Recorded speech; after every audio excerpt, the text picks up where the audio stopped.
Assalamualaikum warahmatullahi wabarakatuh. Alhamdulillahilladzi arsala rasulahu bil huda wa dinil haqq liyuzhirahu 'alad dini kullih walau karihal kafirun. Asyhadu an la ilaha illallah wa asyhadu anna Muhammadan abduhu wa rasuluh. Allahumma salli wa sallim ala Muhammad wa ala alihi wa ashabihi ajma'in.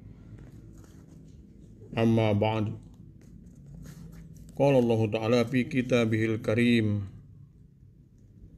A'udzu billahi minasy syaithanir rajim.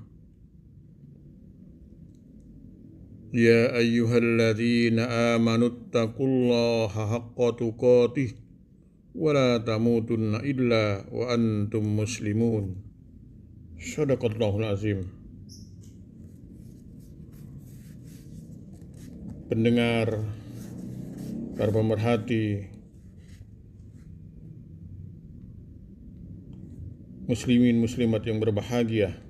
Minggu lalu kita dapat menyelenggarakan kegiatan wisuda sarjana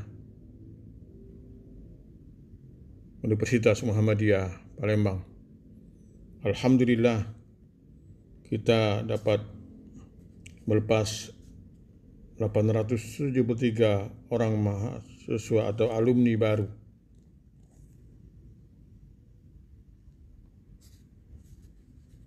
Pemirsa yang berbahagia,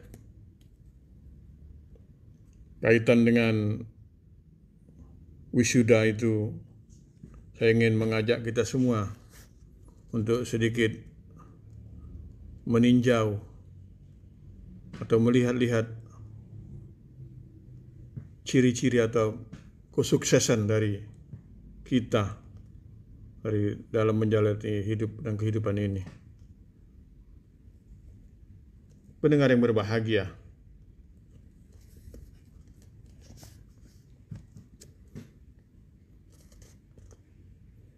pada mukadimah tadi saya membacakan surat Ali Imran ayat 102 yang sebagian besar dari kita barangkali ayat ini tidak asing lagi. Sering kita temukan dalam pertemuan atau dalam kajian-kajian kita.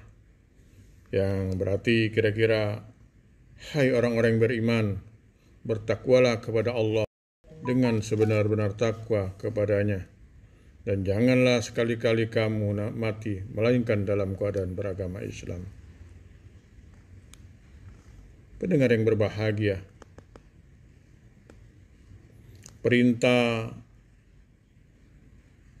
takwa atau perintah tersebut tadi khusus saja kepada orang-orang yang beriman, karena hanya dia yang mampu menjalankan ketakwaan.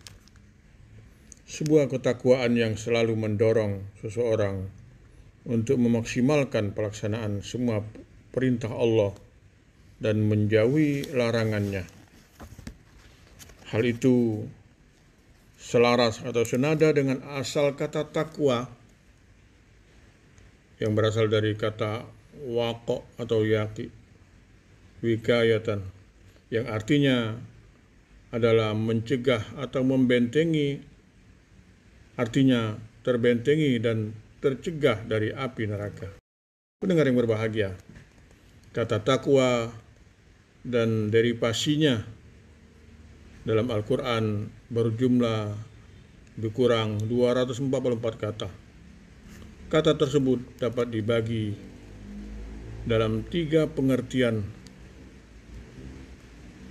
Pertama, takut kepada keagungan Allah, seperti dalam surat Al-Baqarah ayat 41. Dan hanya kepada Akulah kamu bertakwa. Yang kedua, berarti taat dan beribadahlah kepada Allah, seperti dalam surat Al-Imran ayat 102 tadi yang sudah saya bacakan pada mukadimah.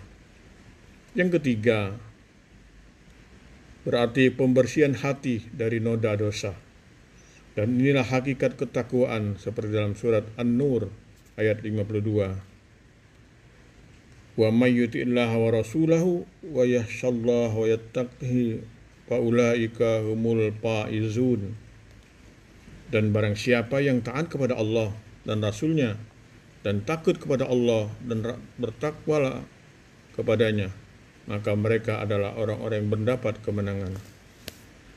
Kata takwa dalam ayat ini bukan bermakna taat ataupun takut, karena kedua makna tersebut telah disebutkan terus dalam ayat lain.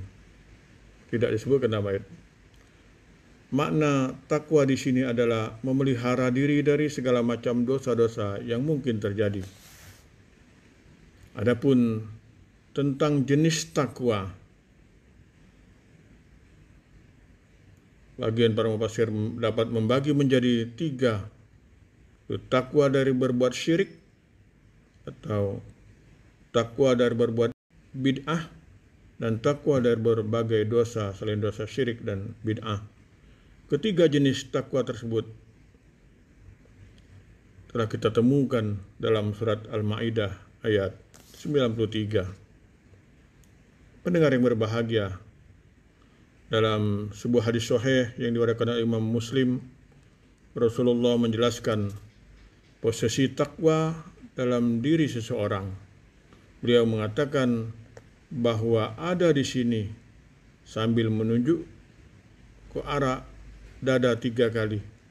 Karena konteksnya ketika itu adalah letak takwa itu bukan pada ras, pakaian, atau fisik manusia, melainkan pada kejernihan dan kepekaan hati dalam merespon tuntutan agama, sehingga mampu mengaplikasikannya dalam kehidupan sehari-hari. Oleh karenanya, standar kemuliaan dalam Islam bukan ditentukan oleh suku, gender, jabatan, harta, dan lain sebagainya, melainkan Islam menjadikan takwa sebagai standarnya. Allah berfirman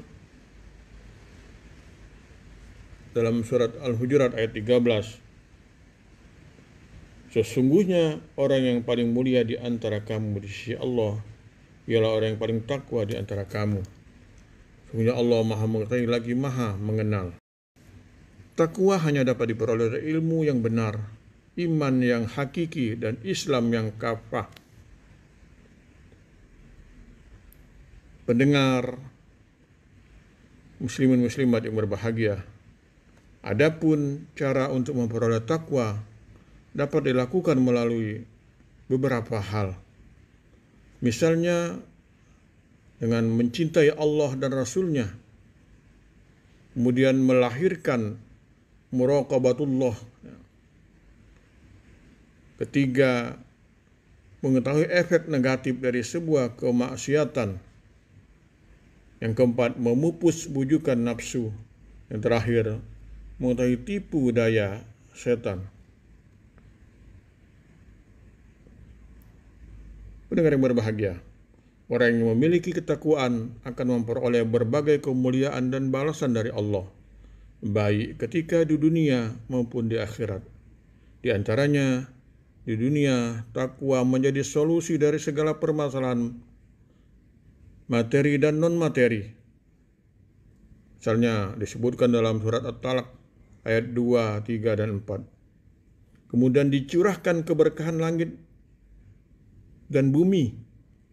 Al-A'raf ayat 96. Ada lagi mendapatkan kesuksesan dan pertolongan dari Allah dalam surat Al-Baqarah ayat 194, dan terjaga dari tipu daya musuh atau Al-Imran.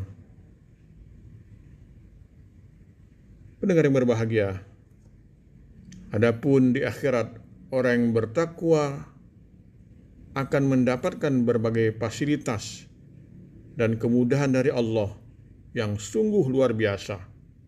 Puncaknya mereka kelak masuk surga bukan dengan berjalan kaki, melainkan di atas kendaraan khusus yang telah disediakan bagi mereka. Sebagaimana pendapat Ibnu Abbas dalam firman Allah pada surat Maryam ayat 85. Pendengar berbahagia, ini saja tentu yang dapat saya sampaikan pada kesempatan ini. Semoga kita semua diberikan kemuliaan oleh Allah dengan menyandang derajat taqwa. Amin ya rabbal alamin. Barakallahu li wa lakum bil Qur'anil azim wa hadana wa iyyakum ila siratim mustaqim wa nafani wa iyyakum bil ayati wa dzikril hakim. Wassalamualaikum warahmatullahi wabarakatuh.